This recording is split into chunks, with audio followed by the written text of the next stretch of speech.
Hey guys, welcome back to the New Tennis Era podcast. My name's Anthony Hirsch, and today I want to talk about the final weekend of Indian Wells. I don't just want to talk about the final between Jack Draper and Holger Rune. I also want to talk about the semifinal between Carlos Alcaraz and Jack Draper and really break down both of those matches. Of course, the semifinal between Alcaraz and Draper was much tighter than the final, so I want to break down that big match. Alcaraz's first loss at Indian Wells since he lost to Rafael Nadal in 2022 semifinals 3 years ago. So it's a big match, and I want to talk about that semi before diving into the final between Rune and Draper as well. Thank you guys for joining in. Don't forget to subscribe to Quality Shot Tennis if you are new for more podcasts and content just like this. So I want to start off with the Draper versus Alcaraz semifinal, like I was saying before, and Draper played a fantastic week of tennis. He really showed why he's now in the top 10 in the world, as high up as number 7 now this week. Really impressive stuff from Jack. He only dropped one set all week. Funny enough, it was the bagel in the middle of this match, the bagel set in the middle of this match. I don't know how many times that's happened, period, let alone in a Masters tournament, that a player drops just one set en route to a title run. And the set that they lost was 6-0.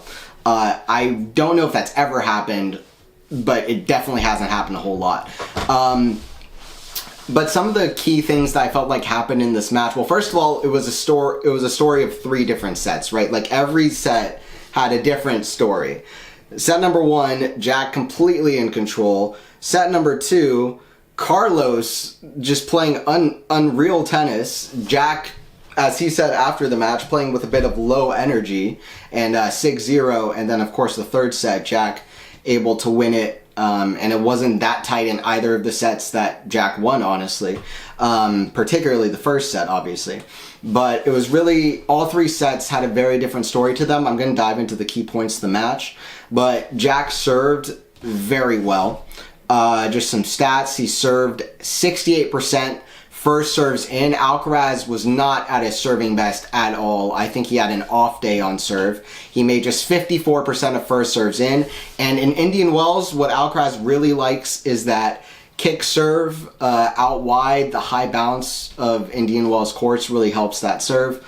And the problem is that when you're doing that serve against a lefty, that's his forehand. You're hitting a serve that jumps way up into the forehand of Jack Draper, and that is no good when you're hitting a kick serve to the ad side.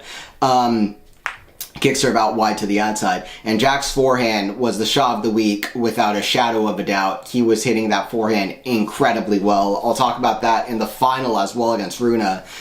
His serve and his forehand only got better in the final, and they were already impressive here. 30 winners, 25 errors for Draper. Meanwhile, I think Alcaraz's forehand was just unlike himself here.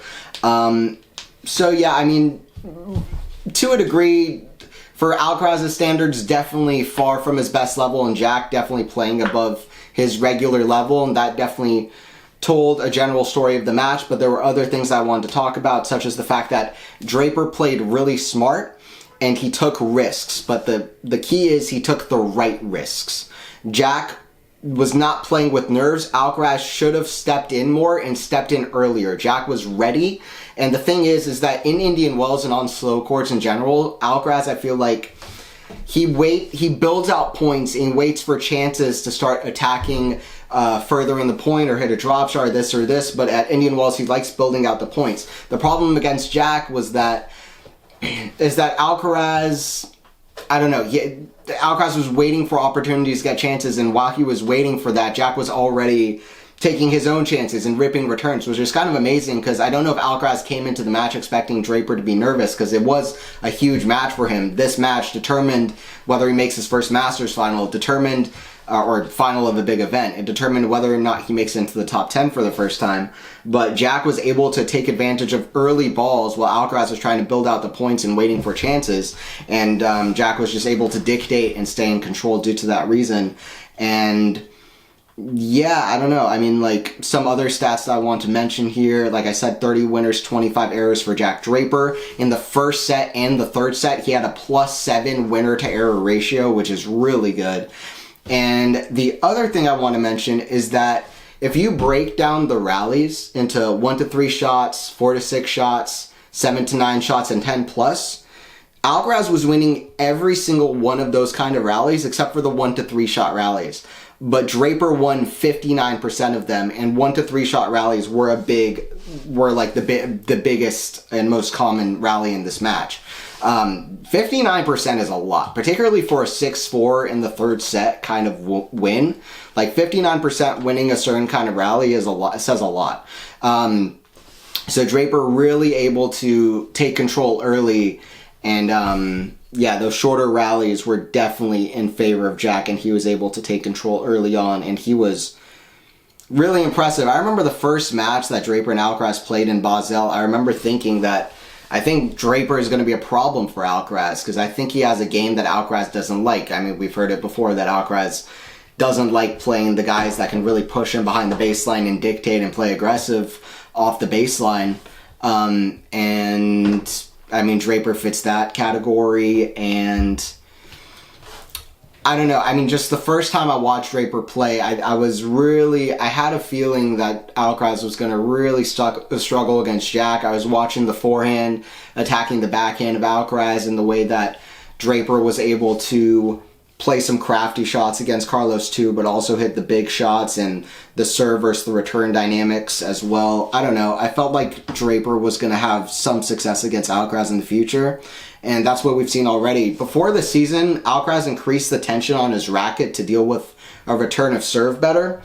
I don't know. I feel like he's struggling a little bit. I don't know if it's because of this, but I definitely felt like his return was not where it needs to be at certain times this week, particularly in this match. So that's something I want to mention as well. Indian Wells still definitely playing conditions where it's high bounce, but definitely playing a little bit quicker. It could make some returning a little bit tricky, but I don't know. I felt like his return was not where he wanted to be. And Draper, like I said, 68% first serves in was really tough to deal with. And then the last point I want to make is the nerves. I really feel like it came down to nerves. For some reason, Alcaraz was very nervous in this match. Obviously, playing for a spot in another Masters final would be huge for Alcaraz's season. Playing against Draper, who's playing incredible. So obviously, there'd be reasons to be nervous on both sides.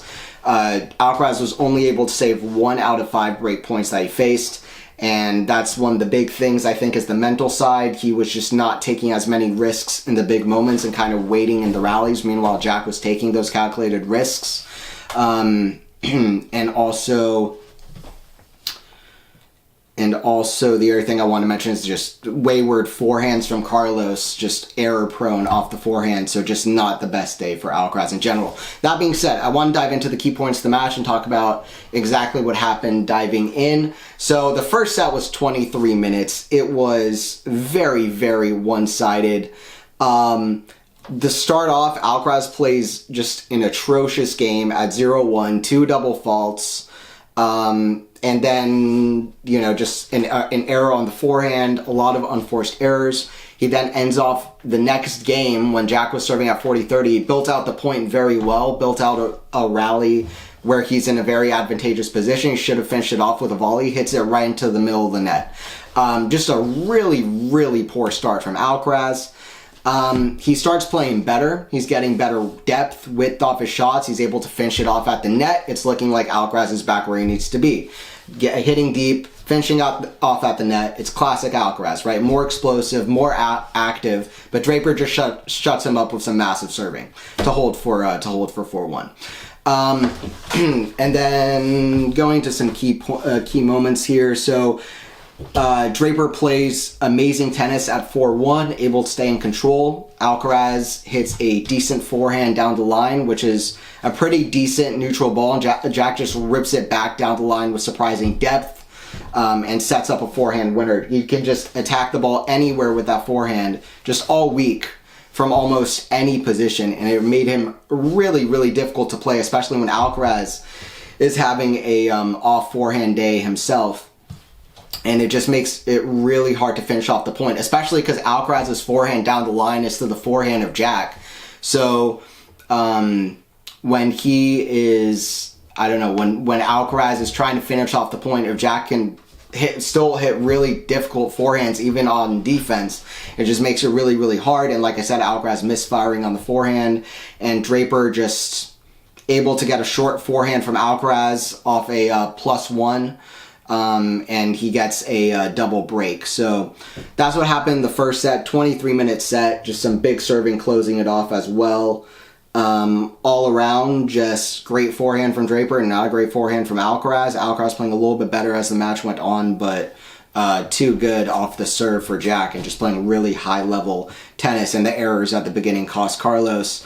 And then we get into set number 2. Alcaraz starts implementing more drop shots. He's able to open up the forehand, open up the court on the forehand, take more risks.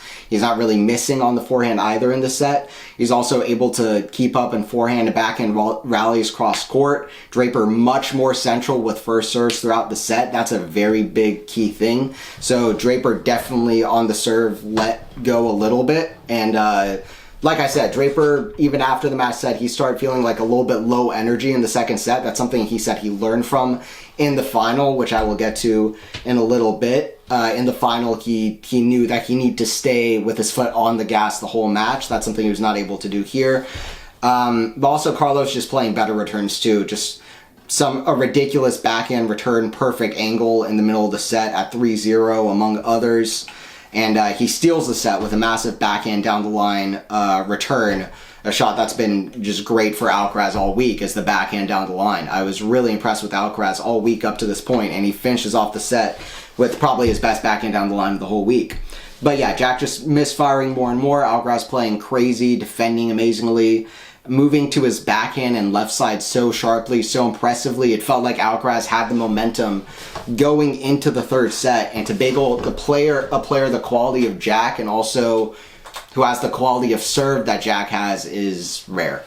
That is a rare thing. So it is, I don't know what's more surprising, to bagel Draper after losing the first set 6-1, or what happened in the third set where Jack was able to turn the tides back quickly again. Very crucial moment at 1-1, 15 all. Really a kind of momentum deciding point early on in the set. And then with the video assistant referee, the VAR, where Jack it either just gets under a ball or doesn't. I've watched this replay a lot of times. It's very, very hard to tell, especially without the video replay. It's like impossible to call whether it was a double bounce or not. Alcaraz said he didn't know whether it was a double bounce. I wouldn't be that surprised if Jack didn't know, but for sure Alcaraz didn't know. It was very close to call. But ultimately, Jack gets the point in his favor, and it's said that he gets to the ball without there being a double bounce. And this was a very, very important point early on. And then to break for 2-1, Alcaraz just playing a bit more nervous than Draper, honestly, despite the moment for Jack. I just felt like Alcaraz was playing a bit more nervous.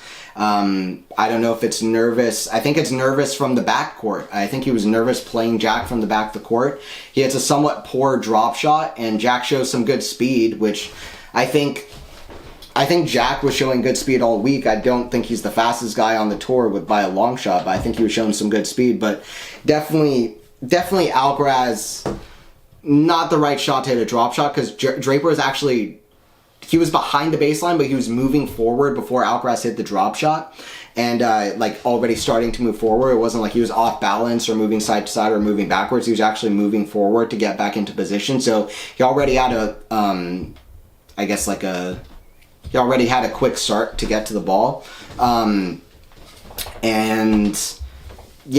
Jack, most players probably would have sliced it and took one hand off the ball. Jack takes a good risk. Like I said, he's taking a lot of right risks throughout the match, and he hits over the shot, and he hits a perfect down the line winner, topspin down the line winner with two hands to break down the line for 2-1.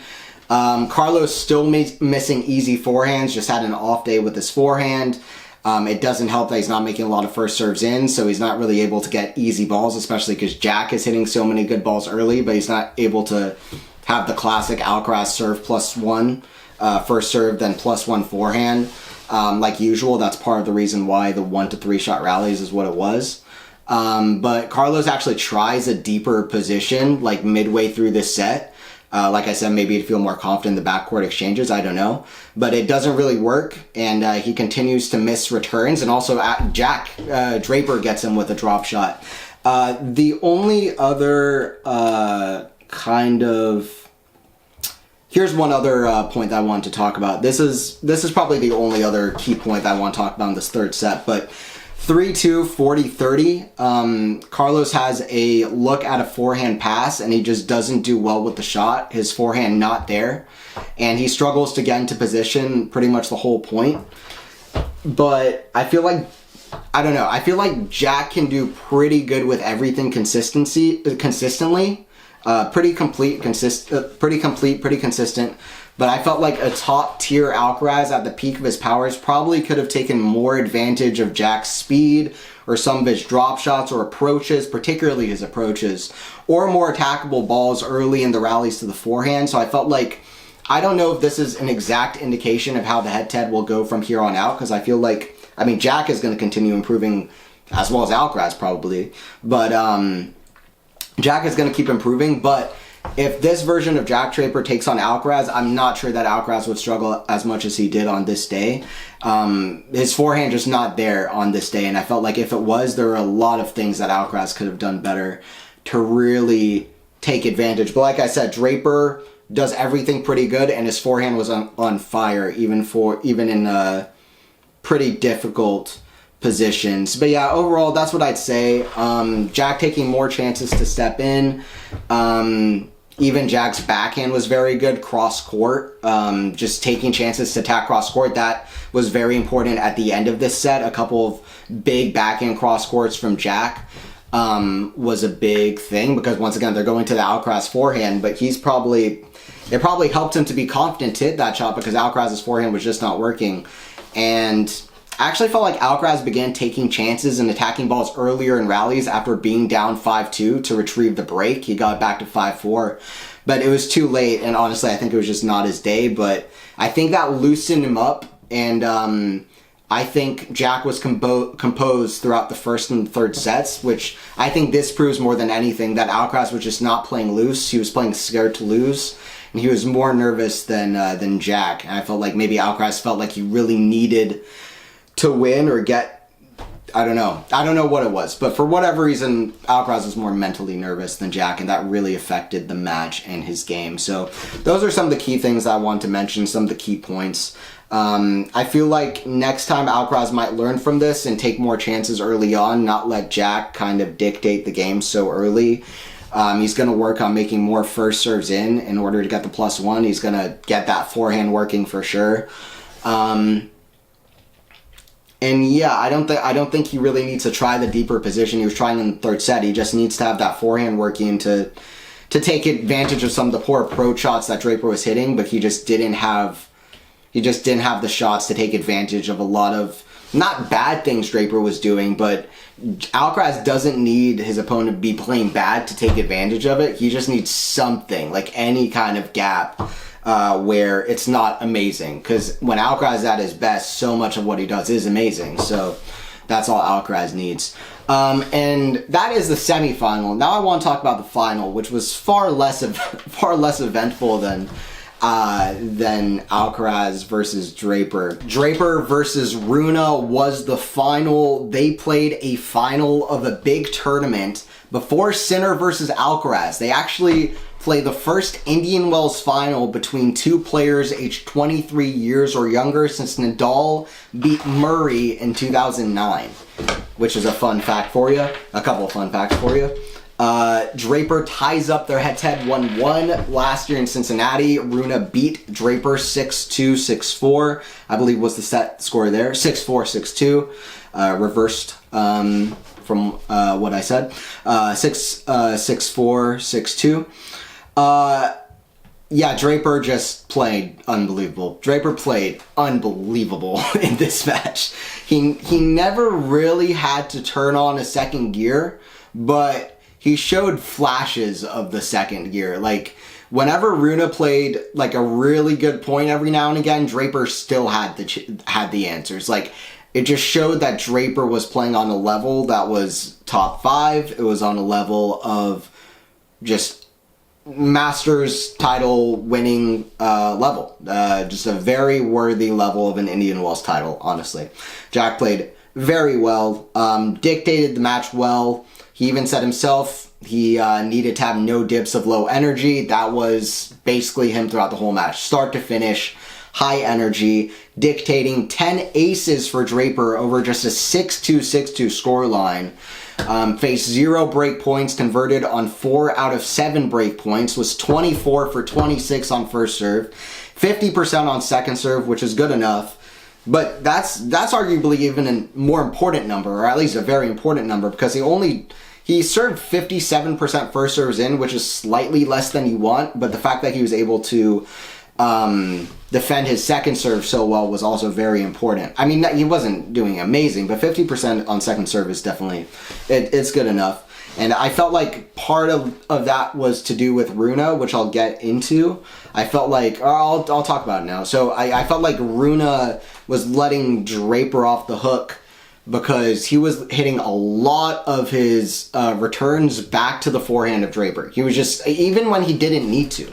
Rune loves hitting backhands cross court. He likes it way more than hitting backhands down the line. He doesn't like hitting backhands down the line. So I understand. Also, obviously, it's over the lower part of the net. It's the easier shot to hit.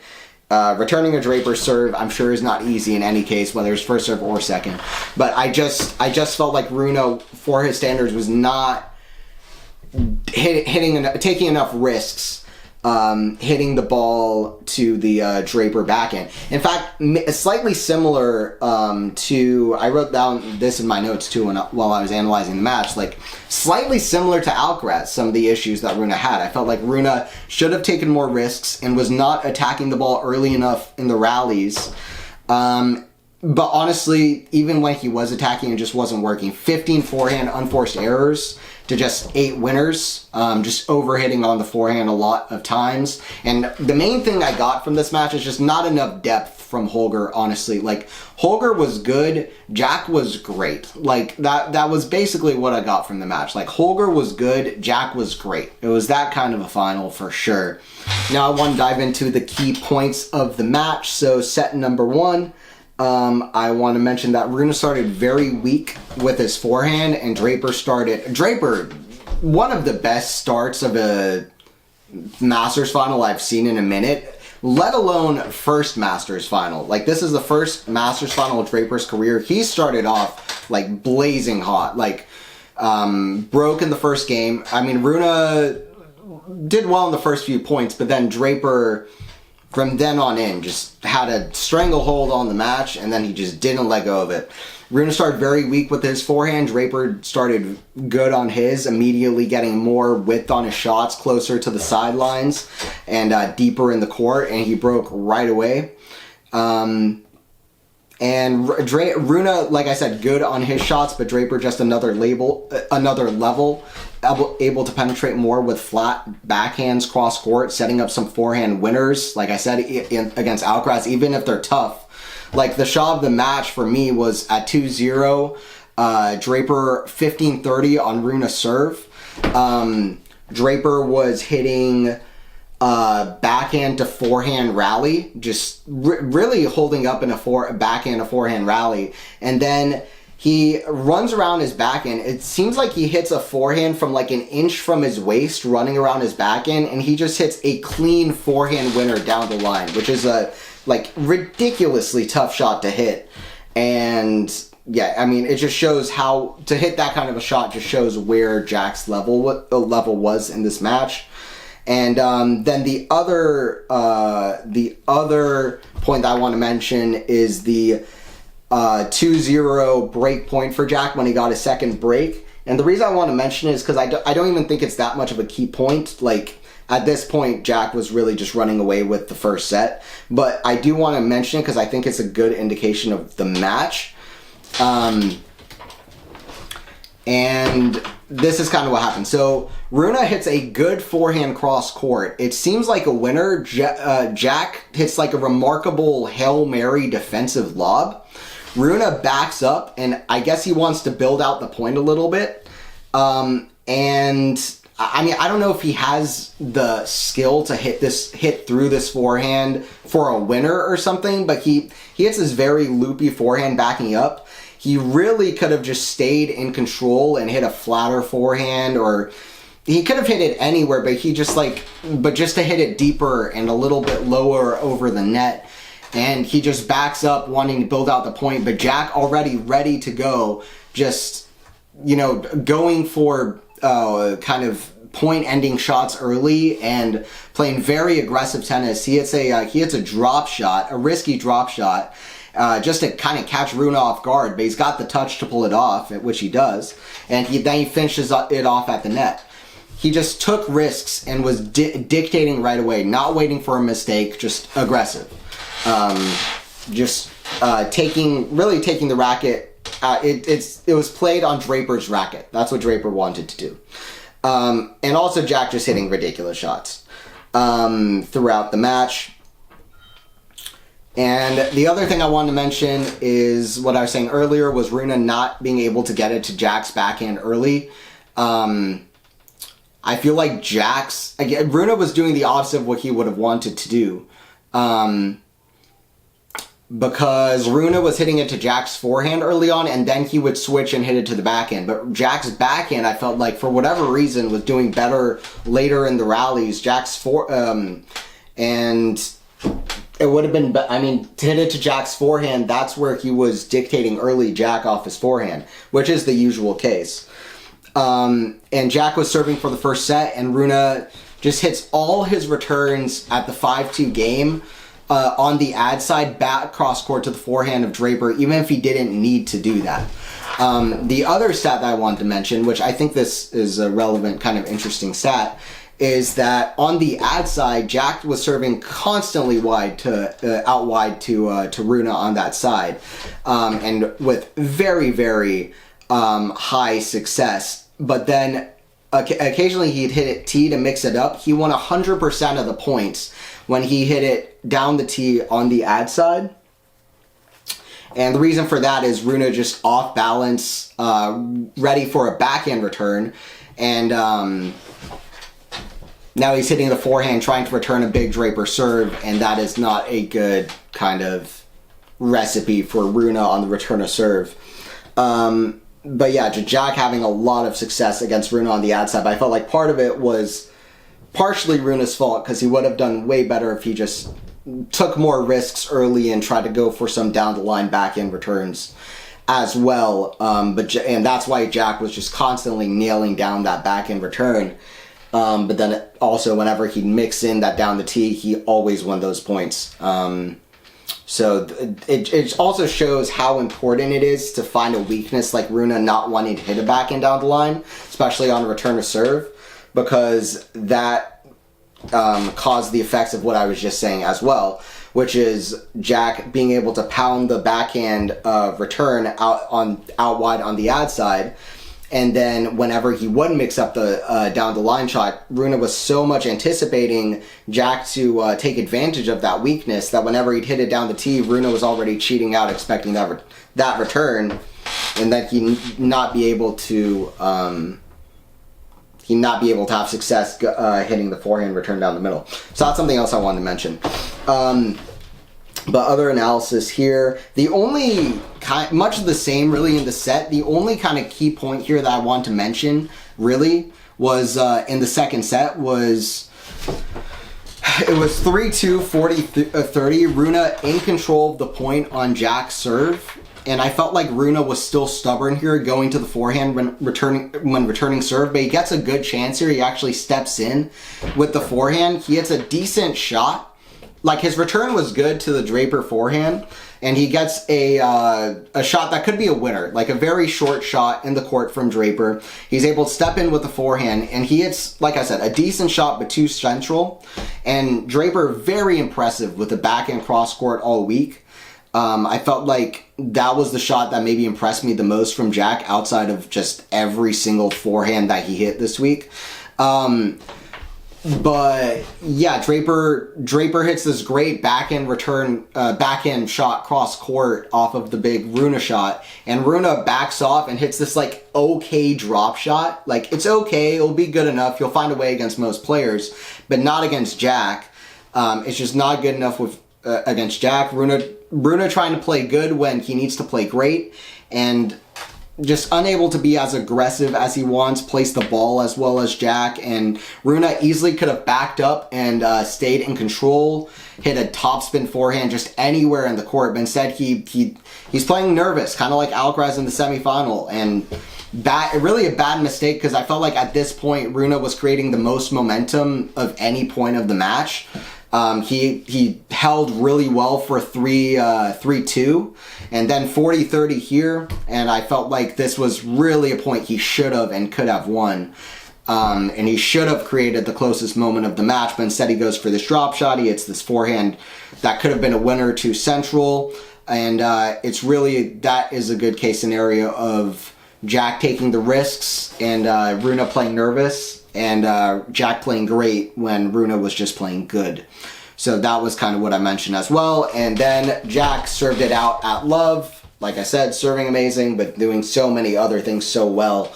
And yeah, the forehand is a weapon, the serve is a weapon, the backhand cross court in particular is a weapon. Certain things that maybe Rune or Alcaraz could have taken advantage of if they were playing a higher level, particularly with their forehands, but Jack definitely playing the big points well and doing what he needs to do, and he's going to be a really tough customer. I don't know if on clay as much, but in Miami, and then going into the grass court season, on the grass where he grew up, I definitely watch out for him, and then obviously US Open where he got to the semis last year too. But he is in the top 10, I think he's staying. I think he's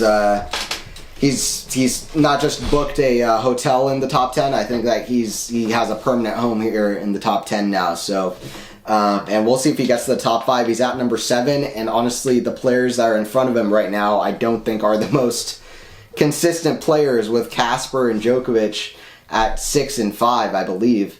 So he could even get to the top 5. I'm hoping that this is the start of something big, because Draper versus Sinner and versus Alcaraz is just another great addition to the men's side, and I feel like it really needs it.